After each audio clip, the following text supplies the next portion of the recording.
Alright, we're now going to today be working or rebuilding an Andis clipper, or showing you how to. And so the first thing you're going to do, and this clipper's already been all checked out and runs fine. You're going to go ahead and plug it in, listen to how it runs, kind of diagnose some things with that.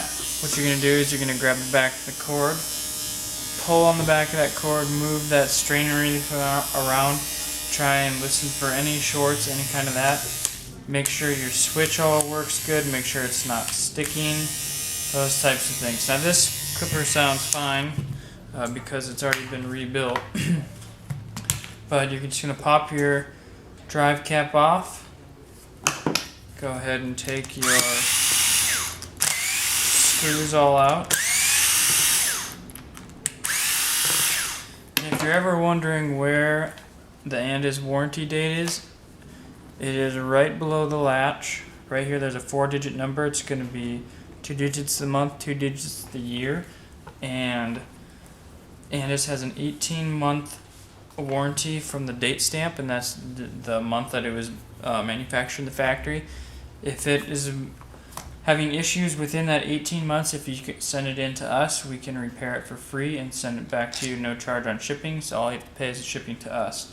So that's an option available to you. Otherwise, if it's out of the date stamp, it's a 1 year from the purchase date.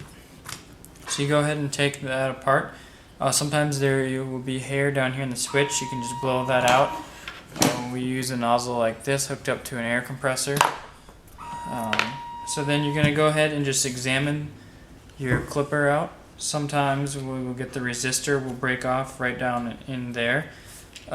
Sometimes also, if you're turning it on and nothing's happening, this little white resistor right down in there will blow.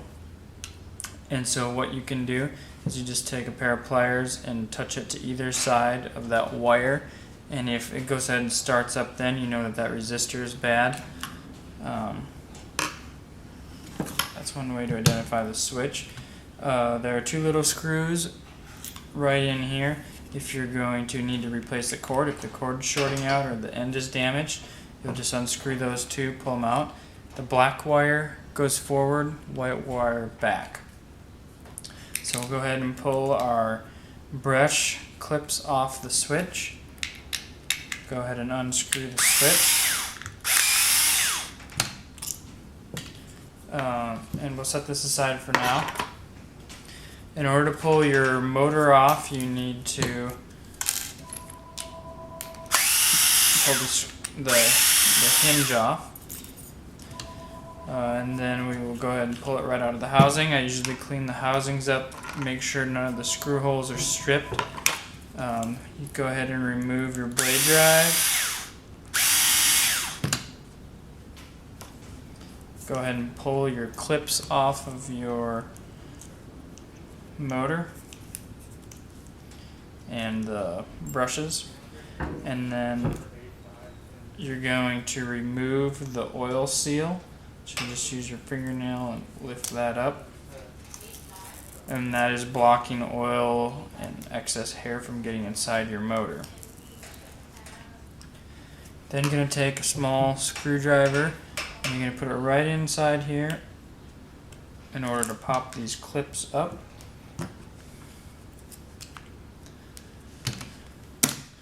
And if these are broke or bent or not holding it tight, you'll have to replace those.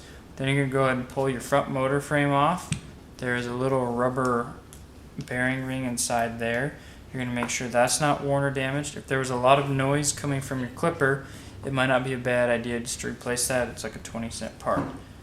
So you're going to go ahead and pull your field off, your armature. And as far as testing an armature, I've already tested this one. It tests okay.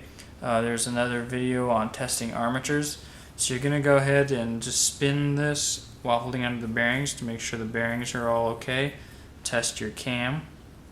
And as far as replacing a cam, all you have to do is you take a pair of pliers, grab onto that second round piece right there, and just go ahead and spin it off. And then you just twist one back on. So that is a replaceable part, that cam right there. So I just go ahead and clean up my motor, take some rosin paper, some really fine polishing paper, polish up the commutator right there. I also make sure that there is no dirt or gunk in between the sectors on the commutator. Go ahead and clean up your field, make sure there's no broken magnets in there or anything like that. Go ahead and clean up your rear end cap. There's also a rubber bearing back inside there. I will take a Q-tip, clean up, stick that in there and clean up your brush, the holes your brushes go in, make sure they are clean. And if none of that's wrong, you can go ahead and reassemble your motor. And there's all notches corresponding to that. I put my rubber bearing in the end cap first so it doesn't get contorted. Go ahead and put your motor clips back on. They just snap right in place.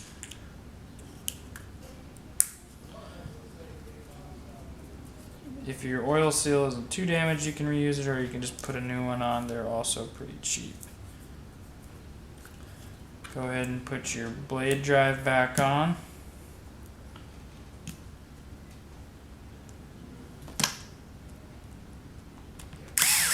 And there's also another video talking about determining whether your cam is bad or your blade drive, and more details on that. Go ahead and make sure your brushes are clean. You can wipe them off with a Q-tip as well. They go back in the corresponding hole. Put your brush spring down, and if your brush spring is bent or damaged, you're going to have to get new brush springs for those. Otherwise, if the brush has about 50% of the carbon left, we usually do not replace that.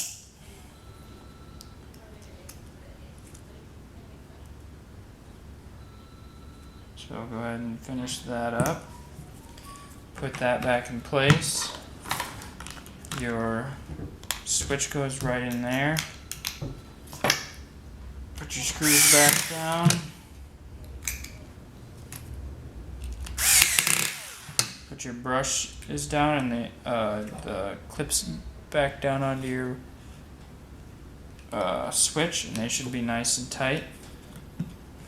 Get your switch all tucked in there, and I always make sure that the wires are tucked behind the switch right here, otherwise they'll get in the way of the switch movement. Put your bail hanger back on.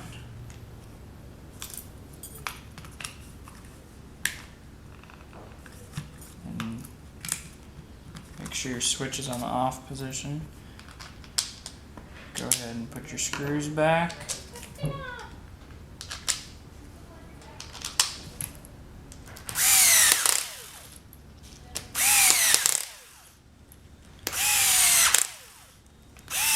And all while you're doing this, you're examining, looking for damage and whatnot, and replacing any parts that are bad or damaged.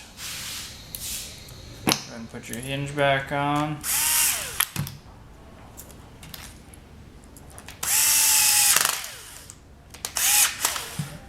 Snap your drive cap back in place. And you've just seen a successful Andis clipper repair.